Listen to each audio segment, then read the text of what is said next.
విష జ్వరాలు ప్రజలను వణికిస్తున్నా ప్రభుత్వానికి చీమ కుట్టినట్టు లేదని మాజీ మంత్రి హరీష్ రావు అన్నారు.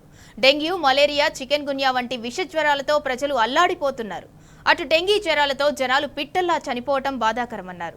ప్రభుత్వం నిర్లక్ష్యం ప్రజలకు శాపంగా మారుతుందన్నారు. రాష్ట్రంలో ఇలాంటి పరిస్థితులు వస్తాయని ముందే ప్రభుత్వాన్ని హెచ్చరించినా ప్రభుత్వం సకాలంలో చర్యలు తీసుకోలేదని హరీష్ రావు మండిపడ్డారు. ప్రభుత్వం వెంటనే నిధులు విడుదల చేసి గ్రామాల్లో, పట్టణాల్లో పారిశుద్ధ్య పనులను మెరుగుపరచాలని హరీష్ ట్వీట్ ద్వారా ప్రభుత్వానికి సూచించారు.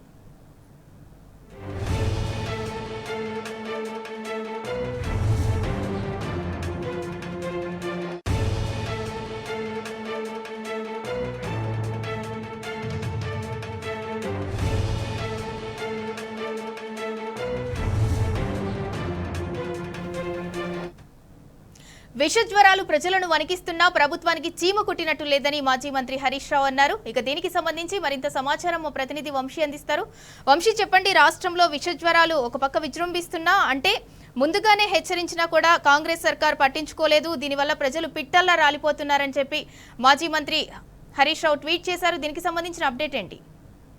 రాష్ట్ర వ్యాప్తంగా కూడా విష జ్వరాలు ప్రబలుతున్నా రాష్ట్ర ప్రభుత్వం పట్టించుకోవడం లేదంటూ కూడా ఏదైతే మాజీ మంత్రి ఎమ్మెల్యే హరీష్ రావు ట్వీట్ చేసినటువంటి పరిస్థితి కూడా మనకు కనిపిస్తా ఉంది. ఇప్పటికే వందలాది సంఖ్యలో అటు ఏదైతే ఆసుపత్రి పాలవుతున్నా కూడా ప్రభుత్వం పట్టించుకోకపోవడం బాధాకరమని కూడా అన్నారు. ఈ సందర్భంగా వారు ఎక్స్ వేదికగా చెప్తూ డెంగీ, మలేరియా, చికెన్ గున్యా వంటి విష జ్వరాలతో రాష్ట్రం మునుకుతున్న కాంగ్రెస్ ప్రభుత్వానికి ఏదైతే చీమ కుట్టినట్టయినా లేకపోవడం శోచనీయమన్నారు. డెంగీ జ్వరాల బారిన పడి 24 గంటల్లో 5 ప్రాణాలు కోల్పోవడం అత్యంత బాధాకరమని కూడా వారు ఈ ఎక్స్ వేదికగా చెప్పినటువంటి పరిస్థితి కూడా చూడొచ్చు. ఏటా వానాకాలం ప్రారంభంలోనే పారిశుద్ధ్య చర్యలు తీసుకోవాల్సిన బాధ్యత ప్రభుత్వాల మీద ఉంటుంది. కానీ ఈ ప్రభుత్వం మొదటి నుంచి పూర్తి నిర్లక్ష్యంగా వహిస్తూ వచ్చింది.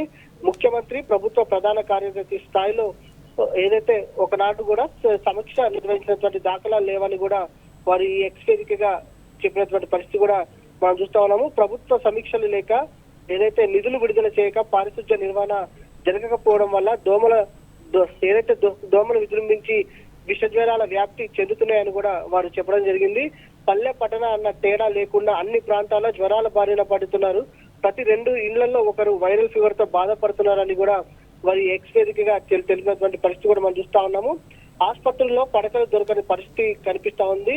రోగం వచ్చిందంటే చాలు రాష్ట్రంలో సీజనల్ వ్యాధులు వ్యాప్తి ఎలా ఉందో అర్థం చేసుకోవచ్చు అని కూడా మనం చూడొచ్చు అన్నారు. ఇంత జరుగుతున్నా ప్రభుత్వ చర్యలకు ఉపక్రమించకపోవడం లేదు, మొద్దు నిద్ర విడటం లేదు. పరిపాలనను గాలికి వదిలేసిన కాంగ్రెస్ ప్రభుత్వం కేవలం రాజకీయాలు చేయడం, ప్రతిపక్ష నాయకుల మీద బురద చల్లడానికే ప్రాధాన్యత ఇస్తుందని కూడా వారు చెప్పడం జరిగింది. ప్రభుత్వం ఇప్పటికైనా కళ్ళు తెరిచి పారిశుద్ధ్య నిర్వహణ, ఆసుపత్రుల సన్నద్ధత వంటి ముఖ్యమైన అంశాలపై తక్షణం ఉన్నత స్థాయి సమీక్ష నిర్వహించి వైరల్ ఫీవర్స్ బారిన పడి ప్రజల ప్రాణాలు కోల్పోకుండా చూడాలని ప్రభుత్వాన్ని బీఆర్ఎస్ పార్టీ పక్షాన డిమాండ్ చేస్తున్నామని కూడా వారి ఎక్స్ వేదికగా తెలిపినటువంటి పరిస్థితి కూడా మనకు కనపడతా ఉంది. వంశీ, చెప్పండి, ఫీవర్ హాస్పిటల్లో అంటే జ్వర పీడితుల తాకిడి కూడా పెరిగింది. జ్వరంతో ఫీవర్ హాస్పిటల్లో వస్తే డాక్టర్లు లేరని కూడా హాస్పిటల్ సిబ్బంది వెనక్కి పంపుతున్నట్టు తెలుస్తుంది. దీనికి సంబంధించి అప్డేట్ ఏంటి? ప్రస్తుతం ఫీవర్ హాస్పిటల్లోనే మనం ఉన్నాము. ఫీవర్ హాస్పిటల్లో దయానీయమైనటువంటి పరిస్థితులు నెలకొన్నాయి. డాక్టర్లు లేరు, దాంతో పాటుగా డాక్టర్ల స్ట్రైక్ నడుస్తుందని కూడా వారు ఇక్కడ ఏదైతే డోర్లకు తాళాలు వేసుకొని వెళ్లిపోయినటువంటి పరిస్థితి కూడా మనకు కనిపిస్తా ఉంది. ప్రజెంట్ చూడొచ్చు, ఫీవర్ ఆసుపత్రిలో కూడా ఒక రకంగా పేషెంట్స్ ఆందోళన చెందుతున్నటువంటి పరిస్థితి కూడా మనకు కనిపిస్తా ఉంది. ఇప్పటి వరకు కూడా అటు రాష్ట్ర ప్రభుత్వం నుంచి ఎలాంటి స్పందన లేకపోవడంతో కూడా అటు రోగులు తీవ్రమైనటువంటి ఇబ్బందులు పడుతున్నటువంటి పరిస్థితి కూడా మనకు కనిపిస్తా ఉంది. మొత్తం మీద రాష్ట్ర ప్రభుత్వం అటు ఇంత నిర్లక్ష్యంగా వ్యవహరించడానికి కూడా ప్రజలు ఒకంత ఆగ్రహం వ్యక్తం చేస్తున్నటువంటి పరిస్థితి మనం చూస్తున్నాము. ఈ రోజు ఉదయం నుంచి కూడా వేలాది సంఖ్యలో ఫీవర్ ఆసుపత్రులకు వస్తున్నటువంటి వారిని తిప్పి పంపించేస్తున్నటువంటి పరిస్థితి కూడా మనకు కనిపిస్తా ఉంది.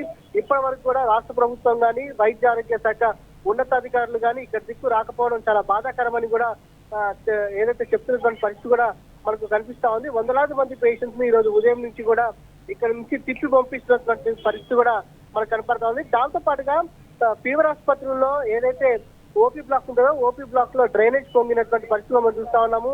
డ్రైనేజ్ వాటర్ మొత్తం కూడా ఓపీ బ్లాక్ లోకి వచ్చినా కూడా ఇప్పటి వరకు కూడా పారిశుద్ధ్య పనులు చేపట్టకపోవడం అనేది కూడా ఒక ఇంత బాధాకరంగా కూడా ఉందని కూడా ఇక్కడ వచ్చినటువంటి రోగులు కూడా చెప్తా ఉన్నారు.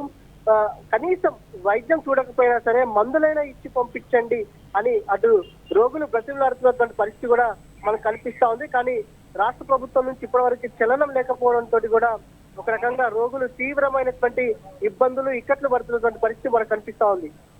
Right, thank you Vamsi.